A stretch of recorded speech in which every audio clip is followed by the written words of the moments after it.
Hey, this is Danny from Scare Talk. Before we get into all the horror greatness, I gotta let you know about Anchor. Anchor is the host site that we use to record our podcast. Anchor will upload your podcast to Apple and Spotify and many other listening platforms. Anchor is completely free, and you can download the app or go to the website, anchor.fm, and you can record straight on there. There's also some cool editing tools that you can use. Did I mention that it's free? Yeah, so if you want to make a podcast, Anchor is the way to go. Go check it out. Now, for the spooky stuff.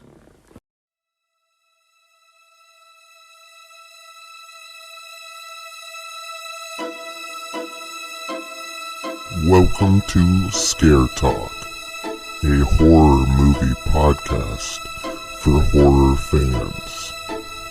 This podcast will cover horror movie reviews, ratings, and rankings. Now for your hosts, Danny and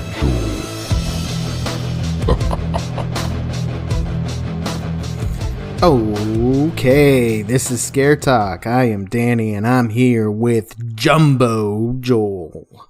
Oh, wow. Hey, guys, what's up? All right. How I like that name. Jumbo. Hey, Jumbo. All right, so today we're going to talk about the, what year was this? 2012. 2012, yeah. Yeah, 2012 film VHS. 9 years old. Crazy. Yeah. We're going to talk about this one and the other VHS films because there's a brand new VHS film, VHS 94 or 1994 or something like that. I think it's like 94. Yeah, coming to Shudder pretty soon here. So gotta get prepared and watch some of the other ones. Exactly, gotta knock these out. Yeah. So Joel, fourth one. There's a lot of people involved in these films, so let's get to it. All right, Who we got? So this one stars, or quote unquote stars. I don't really think any of them star anybody. Calvin Reeder, he is Gary, and he is in Tape 56, which I think is like the main overall story, because the other one has tape whatever as well, VHS 2. So I think it's not necessarily a segment; it's just what it is, basically. Okay. And he was in Jerk Beast. Okay, my favorite movie. Oh yeah, You're Next. Oh, okay. And The Off Hours. Yeah, I like You're Next. That movie's gonna pop up quite a bit in this. So. Okay, interesting. And Lane. I think that's gonna be your next name, Jerk Beast, Joel. Jerk Beast. Yes, that's good for VHS 2. I'll save that for the next one. This one also stars Lane Hughes. He is Zach, and he is also in Tape 56. And he was in Pop Skull, A Horrible Way to Die, and also You're Next. Huh. All right. As well as, and I'm going to be saying this guy's name a couple more times, Adam Wingard. He is Brad, and he is also Tape 56.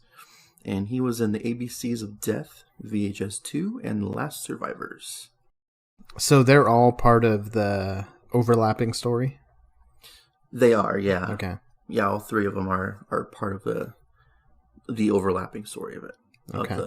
Of this one. So, and this was written by, or the concept of VHS, I should say, was by Brad Miska. He, I believe, did the concept for VHS 2 and VHS Viral. Okay.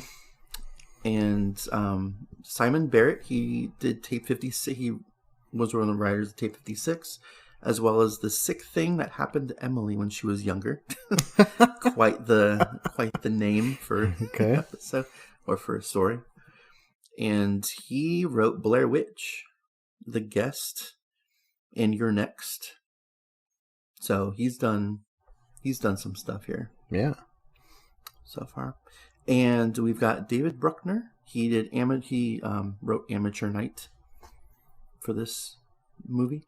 And he wrote The Signal, Southbound and VHS 94. He does a segment. All right. I don't think it said what segment he does for VHS 94, but okay. Southbound, I liked some of that too. Yeah, that was a good one too. It was another anthology movie as well. And Nicholas Tukoski, he also wrote Amateur Night, and he wrote 4 episodes of Tomorrow's Monsters TV show, Fall into Darkness, and Ask Hatter and Hare, which is a series. All right. T.I. or Ty West wrote Second Honeymoon. Yeah. And he did The House of the Devil, The Innkeepers, and Cabin Fever 2 Spring Fever. Okay. I feel like he's done other stuff. Maybe he directed it or wrote other stuff. Yeah, that name did sound familiar. I think it was probably because I think I remember The Innkeepers. I don't think I ever watched it, but I think I remember it at Hollywood Video. At least seeing like the cover for it and everything. Yeah, I remember seeing his name. But the stuff I'm doing, like their most like popular or famous from what I can tell. Yeah, on here, and those ones were Cabin Fever 2 was one of the ones that I recognized. Okay. Glenn McQuaid, he wrote Tuesday the 17th. Okay. Which is 4 days after Friday the 13th. So. And he wrote I Sell the Dead, Chilling Visions, 5 States of Fear, and Stakeland's Origins, 1 episode. Oh, man. Yeah. And a couple of these next guys I'm going to be talking about actually formed. I know in like producers and stuff, when they form like a production company, these guys formed like a writing group, I guess. They just like call themselves Radio Silence. Okay. And they actually, I'm going to be talking about the movies that they're going to be doing for like directing wise. But I think it was consisting of three or four people, and 2 of them went on to do pretty big things in the future here. So I'll be talking about them in a little bit here. But the first one is Matt Bettinelli Olpin. He wrote 10/31/98, the segment for this. Okay. As well as Southbound, Mountain Devil Prank Fails Horribly, which is a short. And The Danger Zone, which is also a short. Okay. And Tyler Gillette, another member of this little group, did 10/31/98, as well as the story editor for the Texas Chainsaw Massacre, the 2021 movie. Oh. That's coming out here soon. Okay. Mountain Devil Prank Fails Horribly, short. Okay. And The Treasure Hunt, a Chad, Matt, and Rob interactive adventure. All right. Whatever that means. Yeah, I know. And Justin Martinez, 10/31/98 as well, the segment. And he wrote Woman in the Book, which is a short. Okay. Tethers, which is a short. And Interference, which is also a short. So he did a bunch of shorts. And the last person here is Chad Villela. He did the segment 10/31/98, and he wrote Happy Halloween, which is a short. They like doing these shorts. Roommate Alien Prank Gone Bad, a short. Another prank. Okay. Yeah, another prank. Yeah, they like doing these pranks. And The Murder, a Chad, Matt, and Rob interactive adventure. Short. Oh.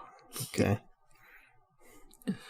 And so for those are the for writing, and for directing, so like I was mentioning, the Radio Silence guys, 2 of them, Matt Bettinelli Olpin and Tyler Gillette, directed 10/31/98, and they directed Ready or Not, Devil's Due, and the new Scream movie that's coming out. Yeah, awesome. So I'm guessing 10/31/98 is the last segment. Well, not the Yes. very last segment, but the last tape that they watch. Yes, it is. Yeah, that's definitely one of my favorite parts. It is definitely one of mine too. Yeah, we'll get there. It's a good one for sure. Yes, we will. Justin Martinez directed 10/31/98 as well as a segment of Southbound's Woman in the Book, which is a short, and Tethers, which is a short. And Chad Villella, 10/31/98, and the only thing that he did besides this was Southbound. Okay. So I think they all did the same Southbound segment as well. Yeah.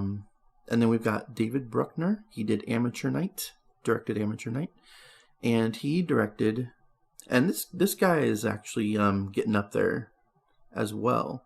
He directed The Ritual. I think it's a Netflix movie. Yeah, it was pretty good. Yeah, The Night House, which just came out. Oh, yeah. And Hellraiser, 2022. Man, these guys coming from VHS to the big leagues. That's why I like these movies, because it's, they're little shorts, but I mean, it gets their foot in the door for much bigger things.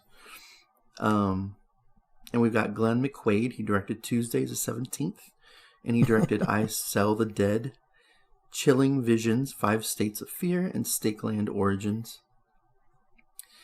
And then we've got Joe Swanberg. I have actually heard of this guy before. He's actually more of like a comedic director. And he directed The Sick Thing That Happened to Emily when she was younger. Okay. And he directed Drinking Buddies. Oh, yeah. Easy, the TV show. It's a Netflix show. It's actually pretty good. It's a comedy. And a movie called Build the Wall, which came out in 2020. All right. Pretty sure that's probably a comedy.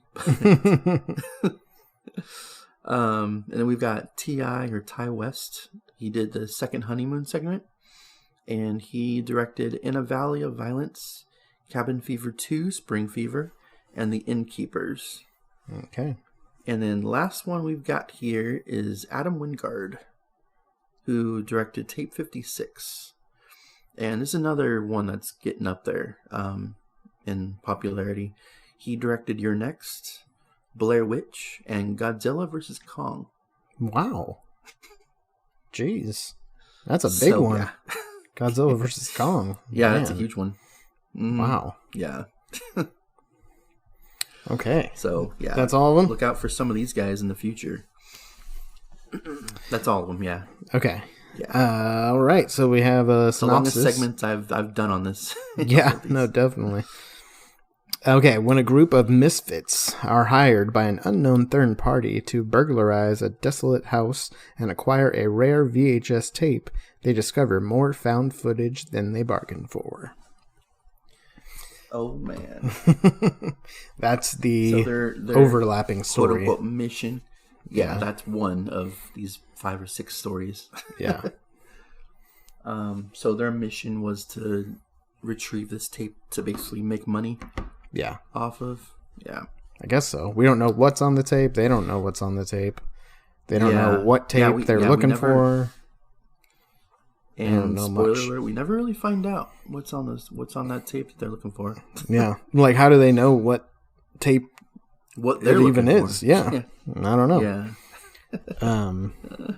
But so this, I remember seeing this, I think with you, back when it first came out on Netflix, and just loving this movie. I would show anybody who would want to see a good horror movie, I would show them this or recommend this. It was pretty original. Found footage was, kind of popular at the time. We had the, I think maybe Paranormal Activity was still kind of going at that time. And so 2012. Yeah. They went every year from like 1 to 6 or whatever. So I think those started in like 2009. So they were like right in the middle. Right in the middle of it. Came out. Yeah. Yeah. So I remember really liking this, but let's see if it's held up. So let's. Joel, what did you like about this? And we can kind of go story by story, or you can just talk about everything in general, whatever you want to do.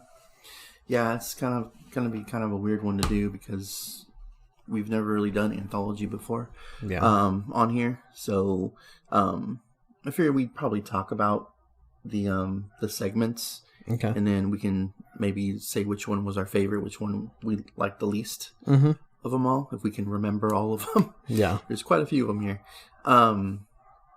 So the first one we've got, I believe, is called Amateur Night. Yeah. And yeah, I think so. It's a group of guys that like go to a bar and meet a couple of women and bring them back to their hotel room, and things happen from there.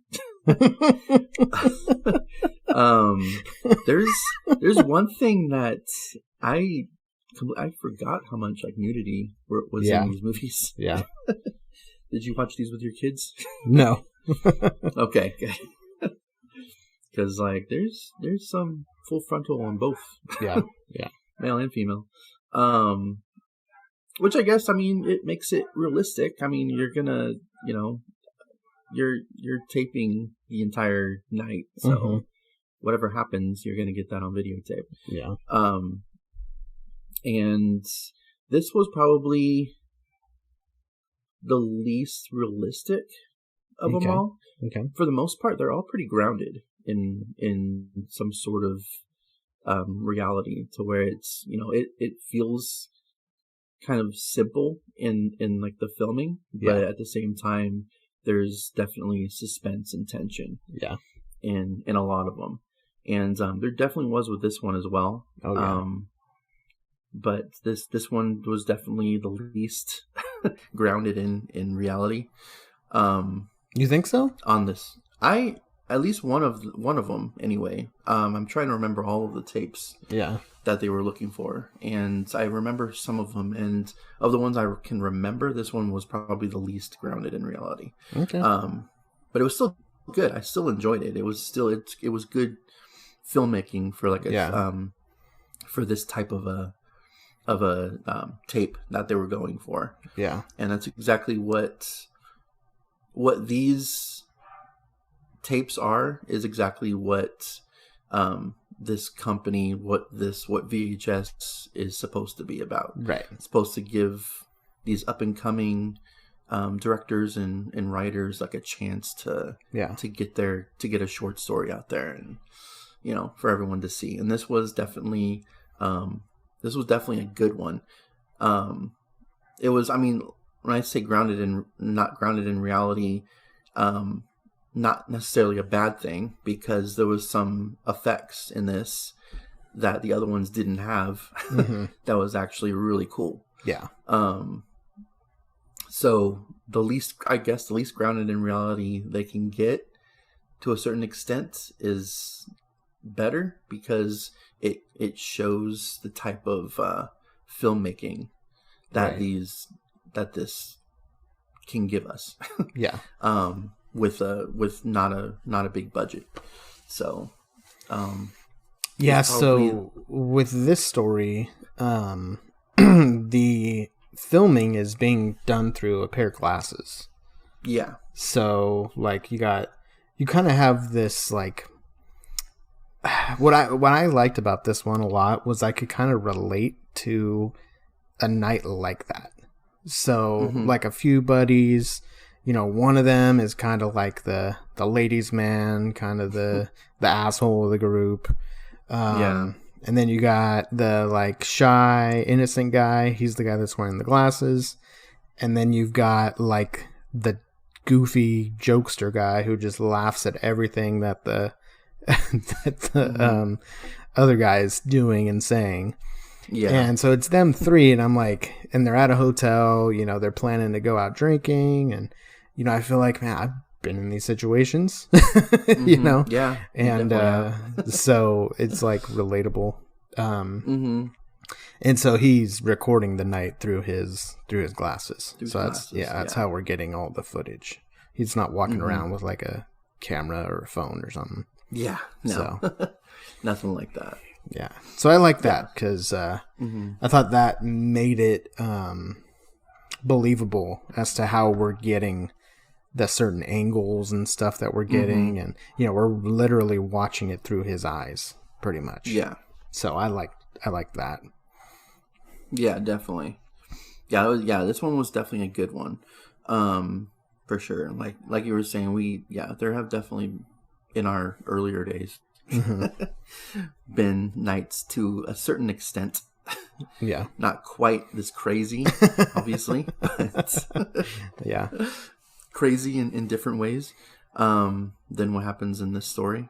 But yeah, it was definitely a good one. They meet up with a couple girls. They go back to the hotel, and one of them passes out. Yeah. And the other one does not. And I mean, this is 9 years old, so we can go into spoilers, right? Yeah. I mean, I guess not everyone's seen the VHS movies, but I mean, even with spoilers, they're still good stories. Yeah. So, one of the girls turns out to be a cat woman dragon. Yeah, some sort of demonic vampire dragon thing. Yeah. Yeah. She had kind of a cat-like face at one point. Yeah, like she when did. they were. That's true. I'm like, what? Yeah. What are you? Yeah. And yeah, there are no survivors in this one.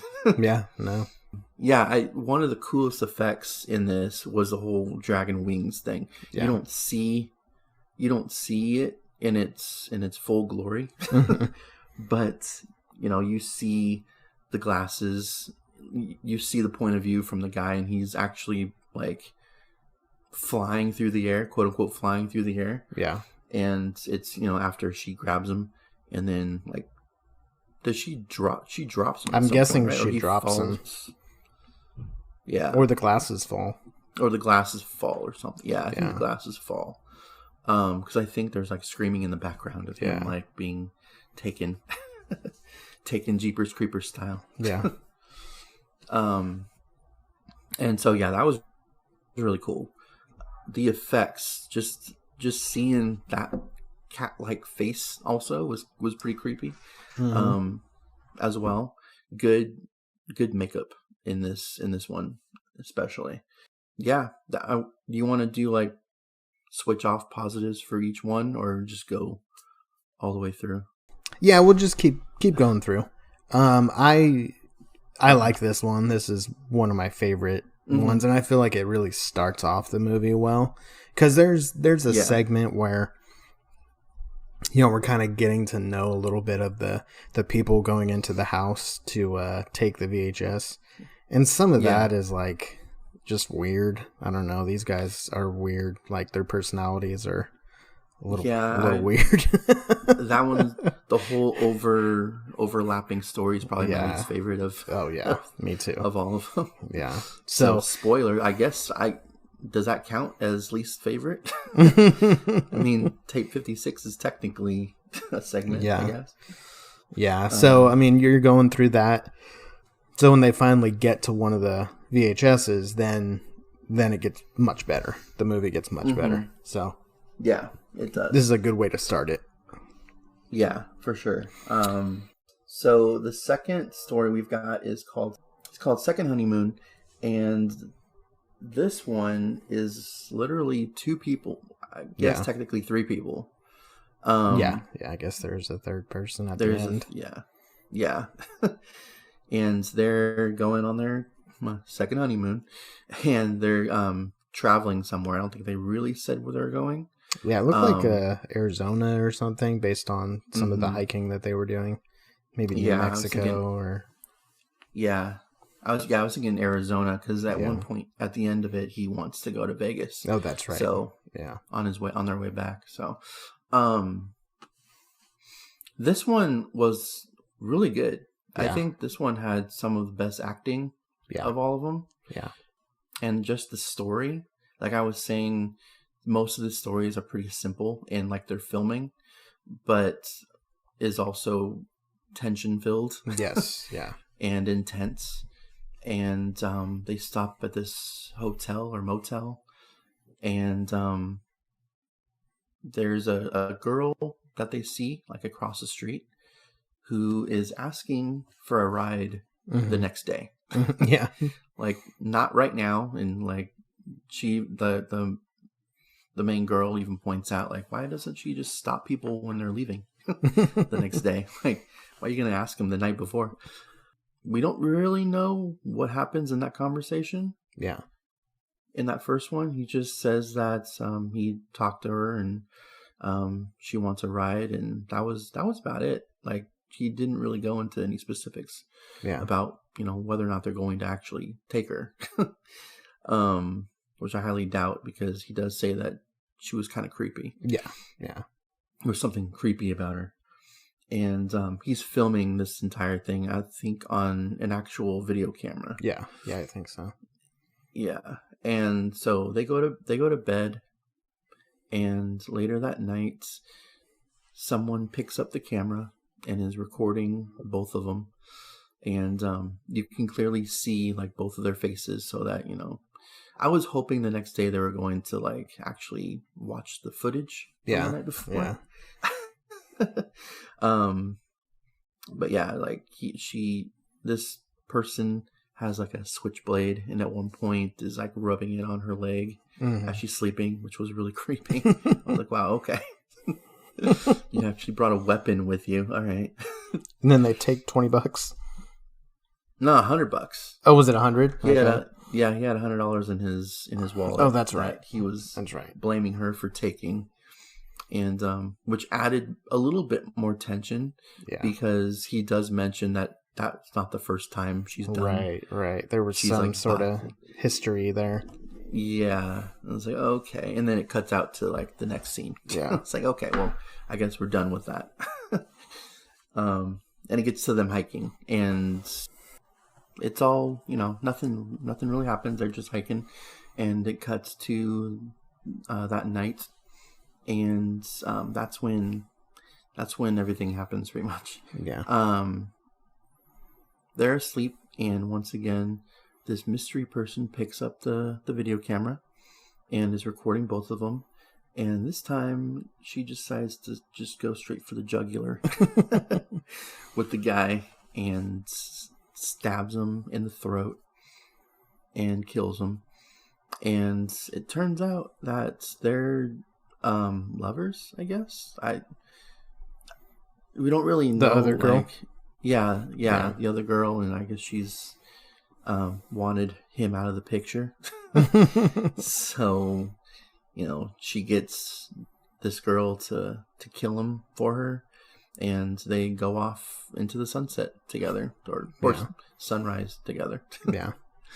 So that was kind of a weird way of ending it. A little twist there. Yeah.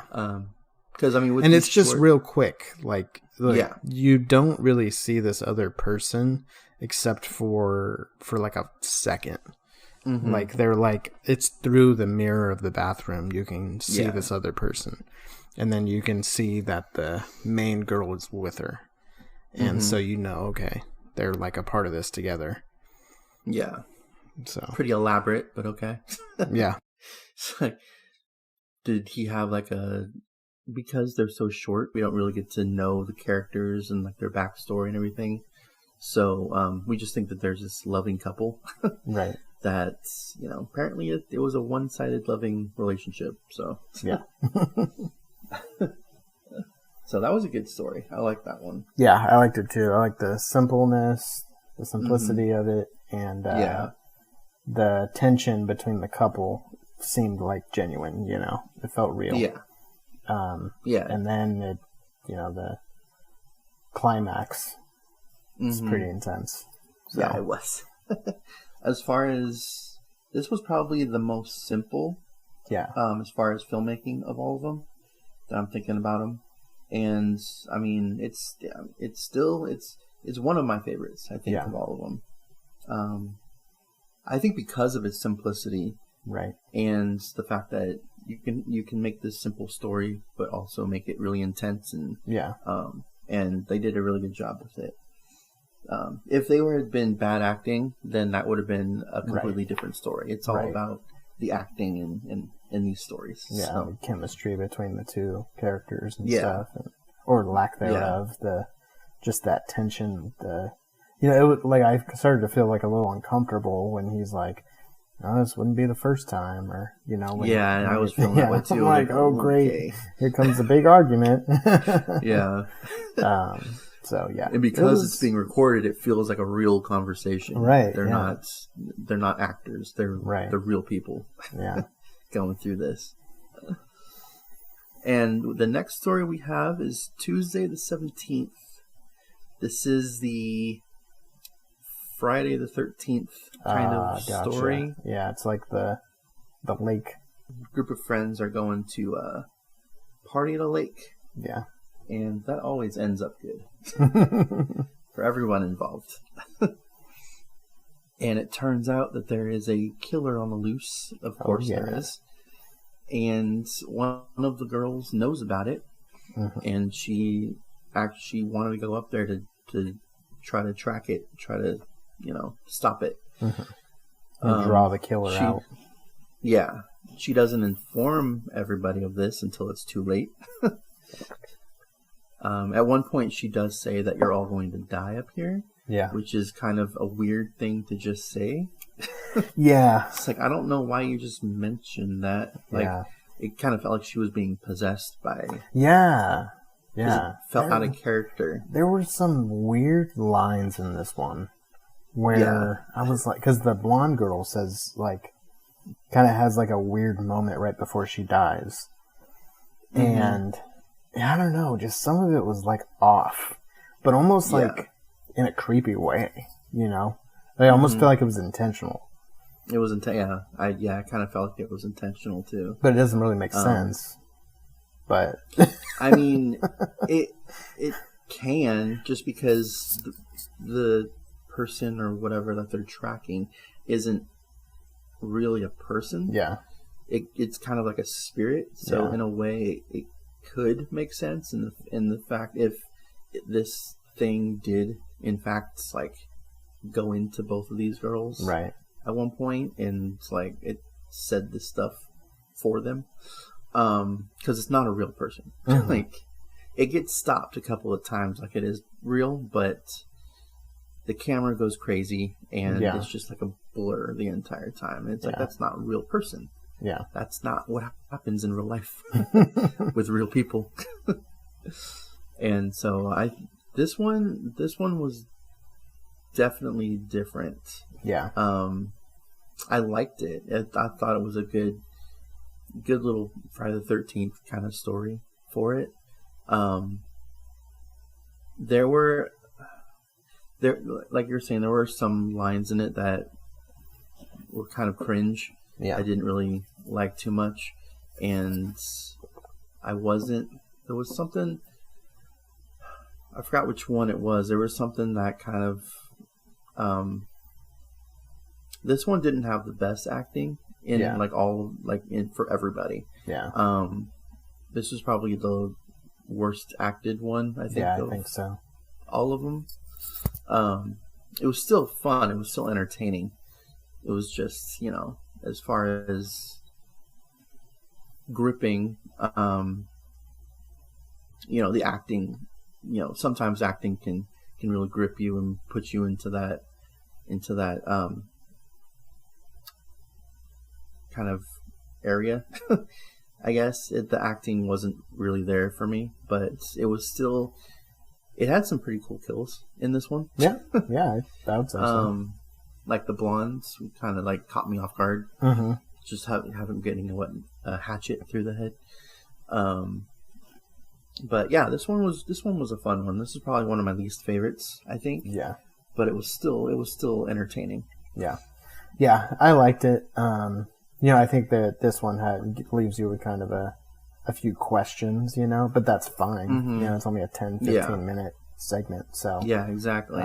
We don't need all the answers. But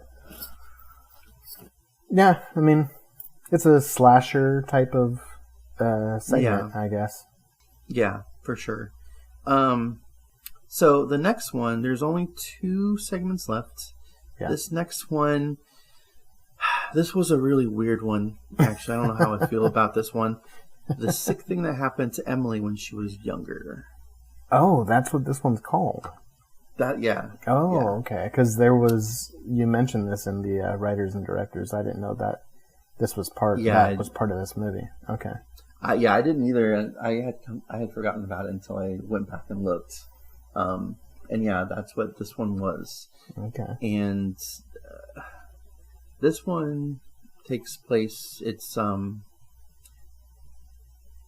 a webcam type of thing. Through like video calling. Yeah. Zoom. The kids these days, it's Zoom. Yeah.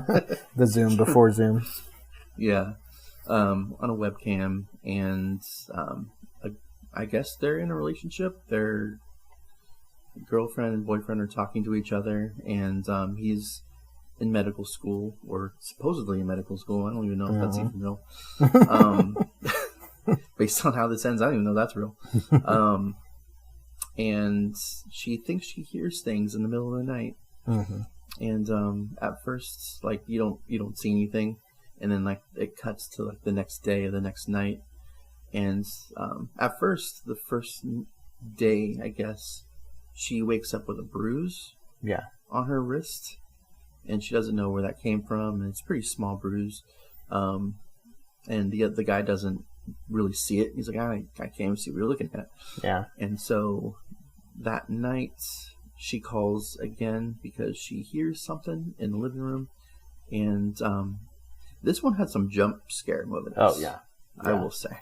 I didn't like that. About this one was a weird one, but as far as scares go, this one delivered. And she sees, I don't know if this was right away. She goes in the living room and she doesn't see anything, and so she goes back to the bedroom with the door open, and this little boy or little girl comes like running in and then running out and slams the door. Yeah. I was like, what is this? What's going on with this story? And so that freaks her out, and of course he wasn't recording this whole thing. Even though it was. Yeah. Because how do we have footage of it? I'm pretty sure webcams are just automatically recording, right? Well, for whatever reason, we have footage. So somebody was recording it. Yeah, true. Yeah. Get footage for us. Yeah. I mean, I guess it makes sense that he would say he wasn't recording, but was actually, because he isn't who he claims to be. And so the next day she wakes up and she's like, there's like a bump on my arm. And she's like scratching at it. And he's like, no, don't scratch on it. I'll look at it when I come over. And so same thing happens that night. She hears something, and it's all, it does a lot of repeating in this episode, in this segment, but each time it kind of repeats, it's slightly different, which I like, which I can appreciate. She goes back in the living room, and I think at this point, I think she has her eyes closed because she doesn't want to like see the ghost. Otherwise, she'll run away, and she wants to talk to the ghost. Yeah, and she ends up, quote unquote, seeing the ghost. I guess we see the ghost. She has her eyes closed, and then something happens. She gets attacked. There was like multiple like ghost figures there all of a sudden. Yeah. It's kind of weird. And then I think we cut out and it's the next day. Yeah. I don't think anything else happens that night. No, but I think at this point is when her arm is like super bloody and stuff. Yeah, she's I think trying the next to get day she whatever. there's like a hole in her arm. She's trying to get this lump out of it. It's a pretty like smooth hole. I mean, it's a pretty for being self-inflicted. Yeah, it wasn't like all over the place and a mess. It was like a clean hole, clean little. And she's like digging in her arm. Yeah, and apparently it doesn't hurt. I know, she looks like pain. Totally fine. Yeah, so like, weird. Okay, is that how that works? I don't think that's how that works. But it was like, it's like hollow too. It's like she took out all of like the muscles and bone. I guess it's really weird. I guess in that area, it is kind of fleshy, but I mean, it's still there'd be a lot more blood if it was real. And she just like pans over and just a big hole in her arm. That's normal, right? She gets this like huge fork and she's trying to like take it out. Yeah, she's trying to take something out of her arm. That's been bugging her. Yeah, that was pretty intense. It's just like a part you were just like not expecting at all. It's like, okay, this just took kind of a turn here. It's about to take a pretty big turn because as it turns, what happens? I think that part happened before she got attacked. Yeah. Because I'm pretty sure that night repeats itself and calls, and she ends up getting attacked by the ghosts. And then he comes walking out of the other room of the house that they're in. And I'm thinking she lives in an apartment, and he came from like next door. Another apartment. Yeah. That's what I'm thinking. I don't think he would be able to like camp out in the house. Yeah. I'm thinking he lived like next door. He was. Like it's because he just comes in through a door and like there he is. But yeah, I think he's like the neighbor or something. Oh, okay. She just didn't lock her door, I guess. Apparently not. That night. And he just comes in and is like talking to the spirits, I guess. It was weird. Again, these stories are out of context. Yeah. Because we're just getting 10 or 15 minutes of them. Yeah. This one I wouldn't mind seeing like a full movie of. Yeah. I want to know what happens. To me, it seemed like I know they look like ghosts, like spirits or whatever, but I feel like they were like aliens. It could have been. And this was like a tracking device that she had or something. He did mention a tracking device. Yeah. Okay. So I feel like, it was like this experiment or something that he was doing on her or on other people too, as we learn. For the aliens or something. I don't know. Yeah. I think, it definitely could be aliens because he did mention a tracking device. Yeah. Putting another one in her or taking it out or something like that. And then cut to, and he ends up talking to another girl. Yeah. Like, all right. Yeah. So he's basically doing the same thing to somebody else. Right. What that is, I have no idea. I don't know what the purpose of this is. Yeah. And the title is kind of weird too. What happened to Emily when she was younger? Yeah. Like, who's Emily? Like, what? I think Emily's the main girl. No, yeah, she definitely is.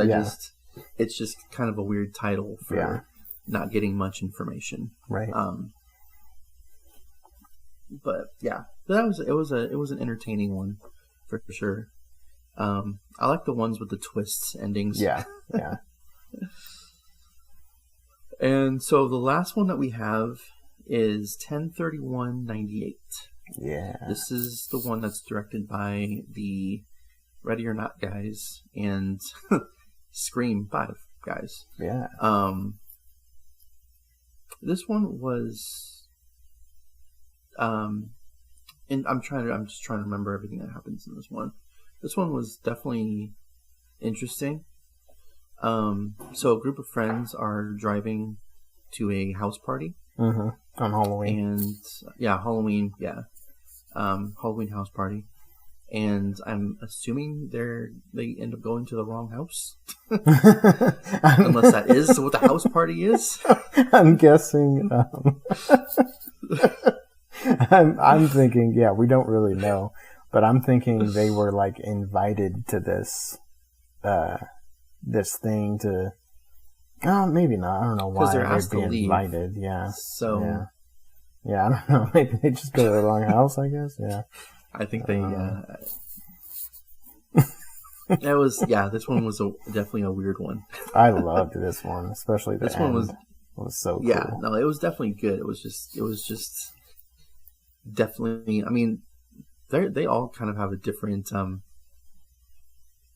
they're all different in different ways. Like all Yeah. 5 of these stories have been, which is really cool. If you're a fan of horror, one of these stories at least will get to you. Right. Exactly. And so they go to a quote unquote. I'm not even gonna quote unquote house party this because it's not.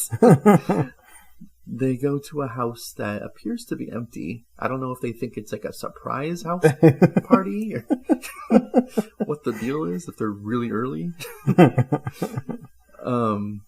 But they hear like a couple of them scare each other. There's some pretty cheap jump scares in this one. Yeah. But they end up they're hearing just kind of looking around the house and they're looking it's like around a big and house. just like messing around. Yeah, it's a huge house. And so they hear like a thudding sound going on, and when they get closer, they hear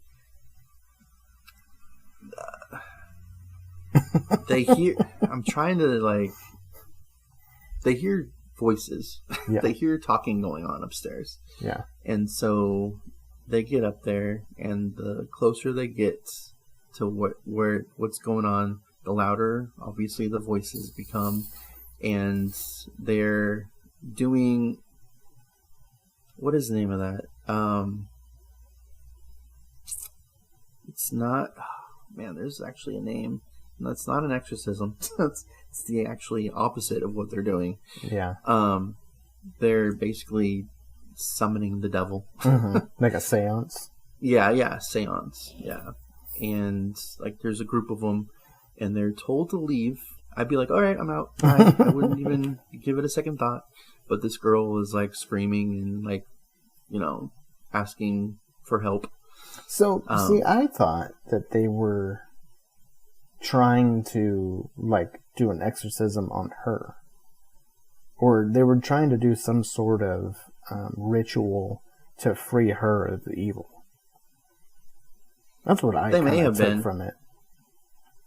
Yeah, they may have been doing that. I mean, at first it looks like it's a seance. Yeah. But based on what happens later, it could be an attempted exorcism that she doesn't want done. Yeah. And that actually kind of makes more sense than a seance. And so they're leaving. They should have just left. Like this would have been done. But no, this is a horror story. So of course they're like, she's crying out for help. We got to help her. And so they go up there and attack the guys and get her help.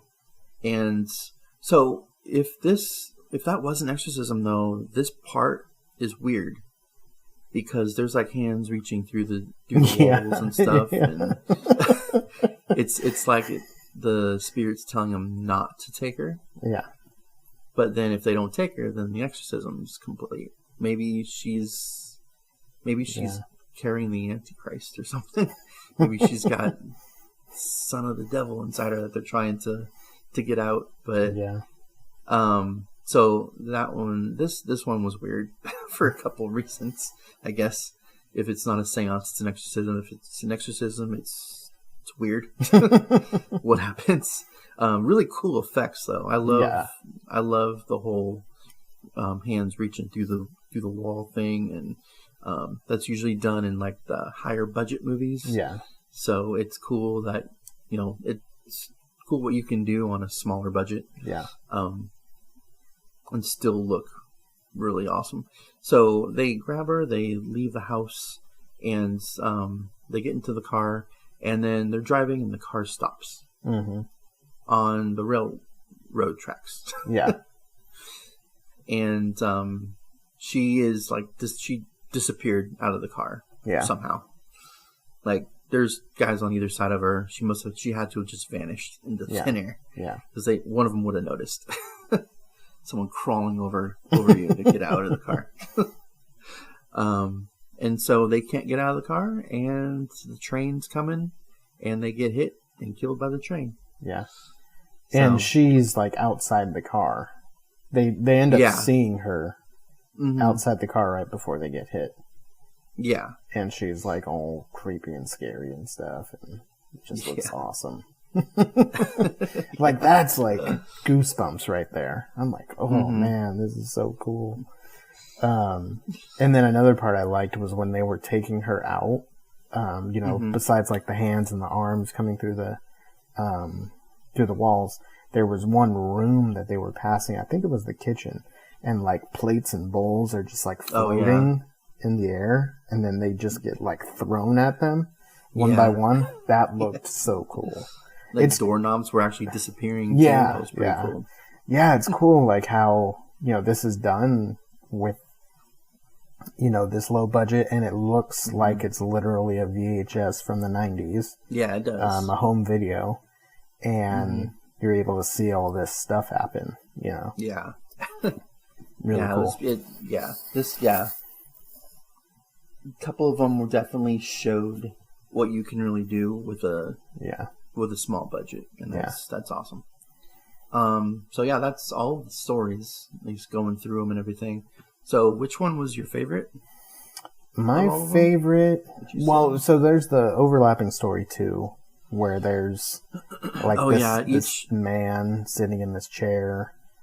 There were a bunch of TVs, and they're thinking like he's asleep in this chair, and he was apparently watching like 10 TVs at a time. I don't know, just like a bunch of TVs stacked up, and they're all like on with just like the static going. They all have VHS players, and so this is where they watch the VHS movies.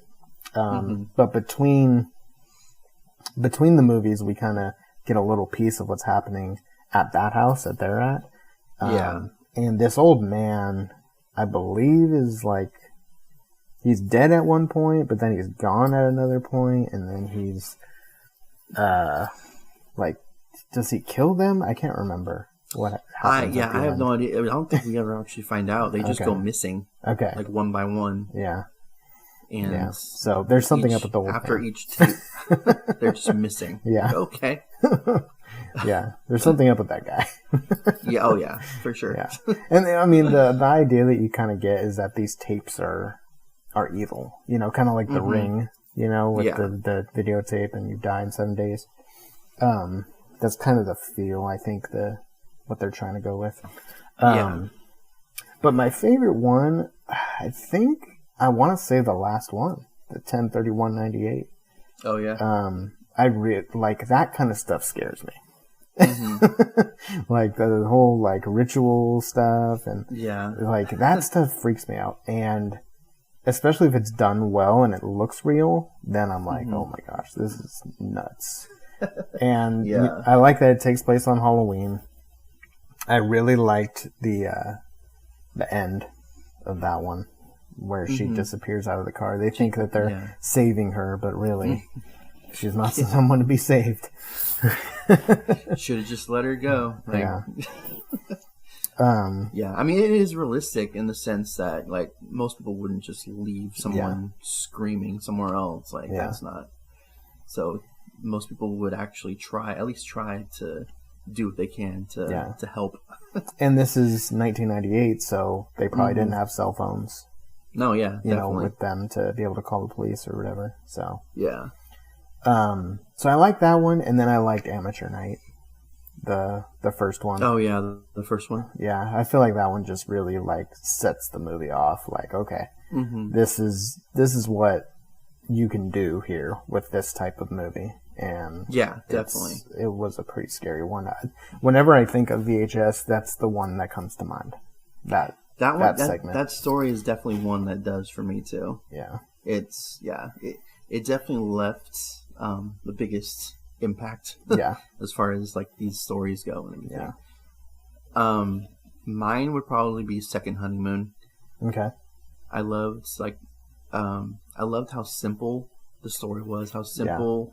The like the directing and even the writing, it didn't even feel like there was a writer. It felt natural.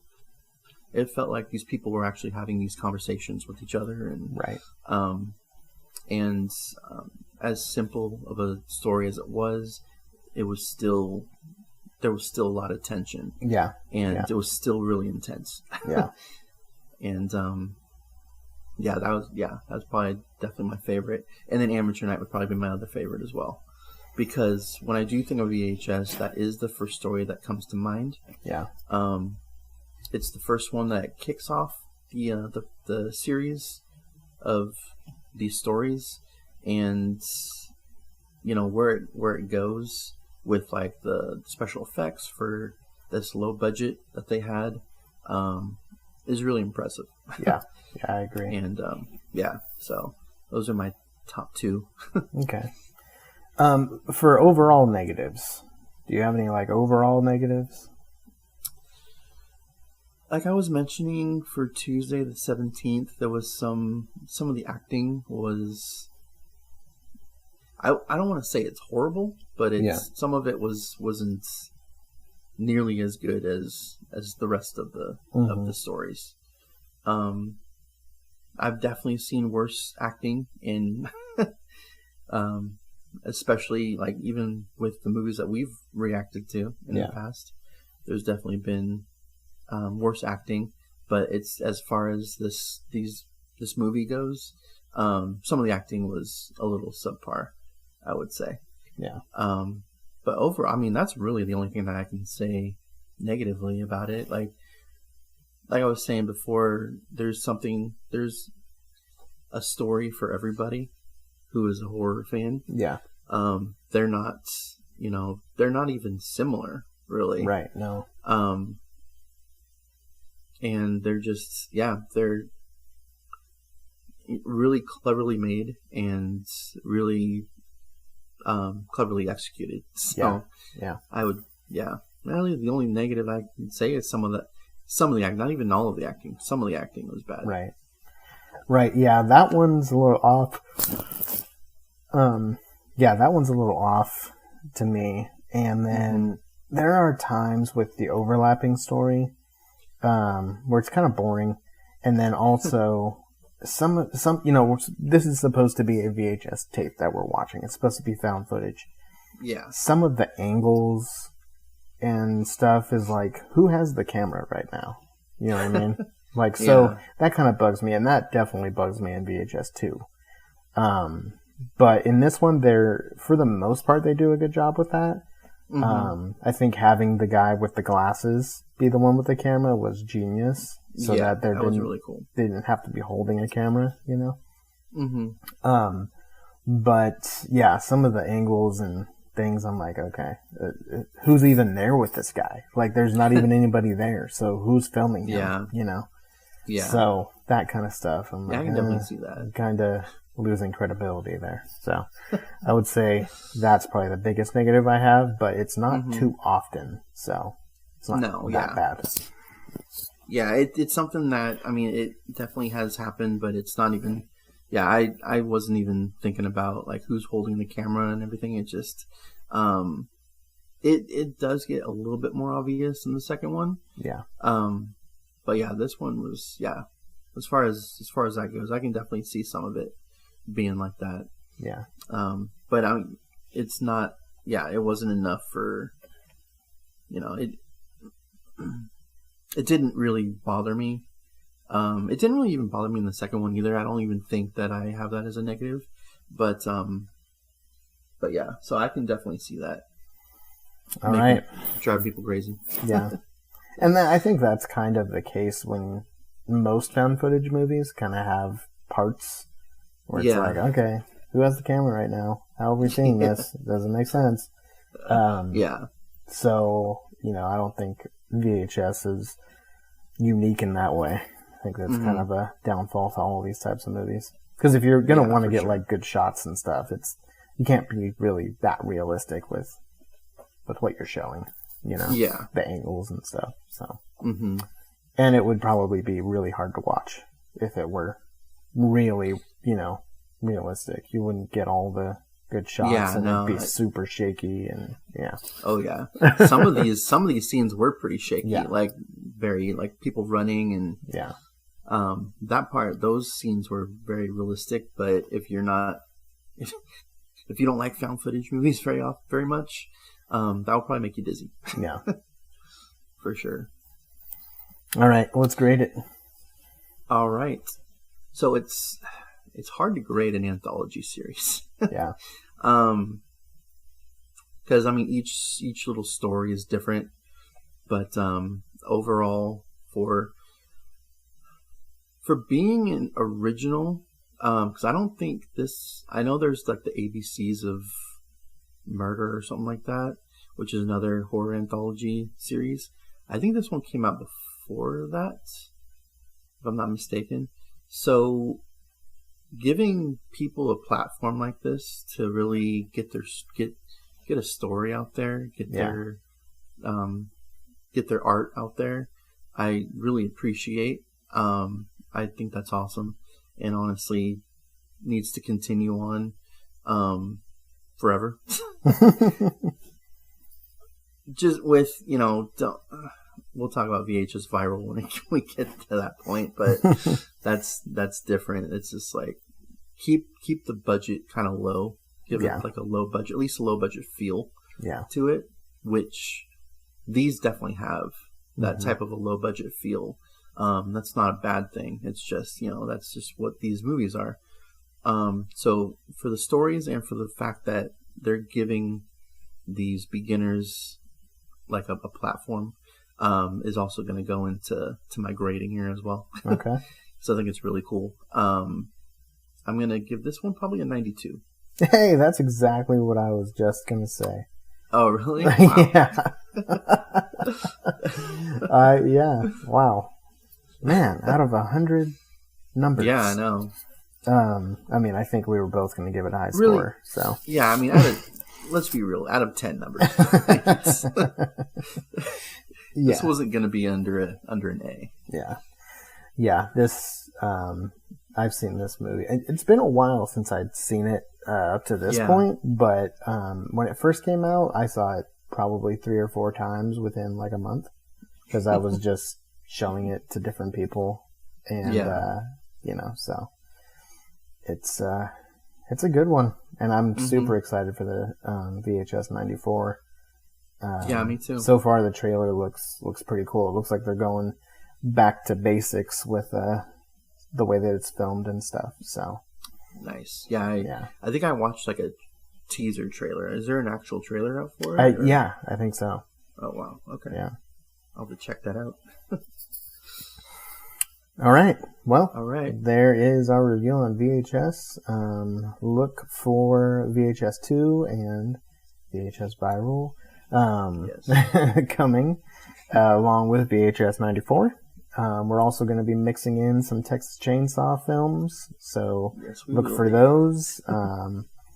And let us know what you think, about our show. You can find us on Facebook, Instagram, and on Twitter. And give us a review on Apple Podcast. We'd really love that. 5 stars. Yeah. And a comment if you would. Yeah, some sort of write a review. Don't just give us 5 stars. I mean, 5 stars is great, but actually write something too. That'd be much appreciated. And we'll do whatever movie you guys want us to do. So give us a comment or something. Yeah, let us know. Let us know. Hey, can you guys do Friday the 13th Part 8? Okay. I mean, we're going to get to that series at some point, but yeah. All right. Well, that's it. This has been Scare Talk. Sleep tight. Don't let the cat lady bite.